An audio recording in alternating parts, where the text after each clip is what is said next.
Hey, good morning, everybody.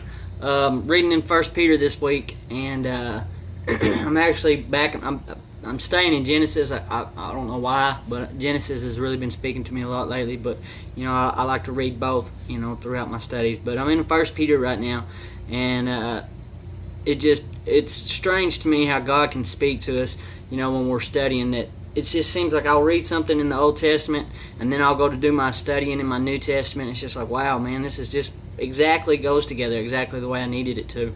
And I hope it goes that way for y'all too. And what I'm reading here is in 1 Peter 1, 1 Peter 1:6 is where it starts at, and it says, "So be truly glad, there is wonderful joy ahead. Even though you have to endure many trials for a little while, these trials will show that your faith is genuine.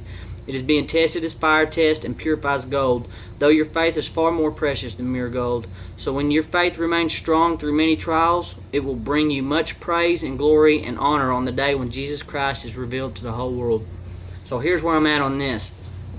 A lot of us, especially in the oil field, but a lot of us in general, don't have to be oil field, are going through times right now.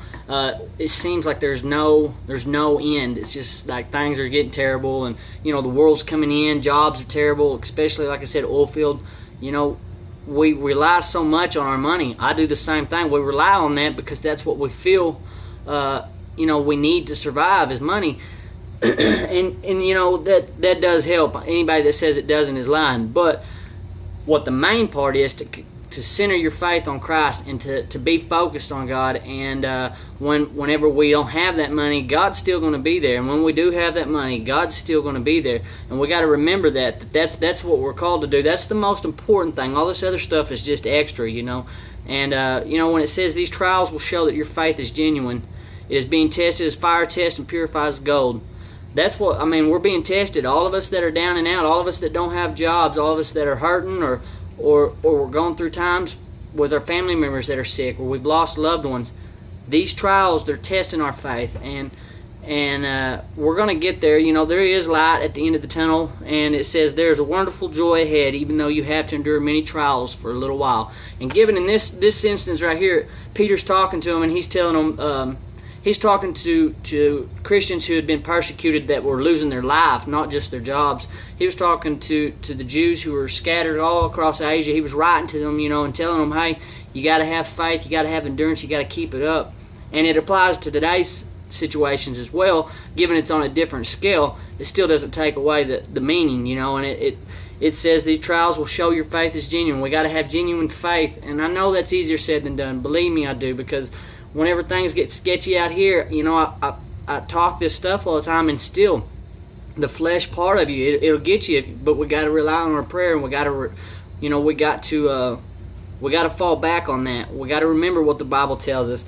And I started this by telling you about reading in Genesis, and I was reading about Joseph, which the coat of many colors. Some people may be familiar with that. Joseph, who seemed pretty promising, at first, and then, man, you talk about feeling like you get dealt a raw deal. He was minding his own business, and then his brothers didn't like him because his dad liked him more than the others, and they wanted to kill him. And then one of them didn't want to kill him. They threw him in a hole and pulled him out of the hole, and then sold him as a slave.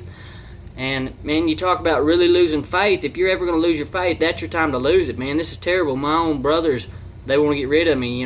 They're trying to kill me. They sell me, and it would be easy to think, man, maybe God ain't watching out for me, but Joseph done what he was supposed to do, and he gets to Egypt, and he gets this, he gets sold to a man named Potiphar, and he gets to Egypt, and he starts doing the right thing, and he gets up there, and things seem to be going good, and God's looking out for him. And that's the type of trials that we've gone through, where things seem like they're going good, and then boom, things are terrible again. And it's like, okay, well, man, I don't understand this. Well, then they start going good again. Okay, when they start going good again, it's just, you got to remember, good times and bad times. We got to praise God in these things. So he gets up there with Potiphar, starts making a hand, doing good, and then Potiphar's wife accuses him of rape, and he's back in prison. Things are going terrible.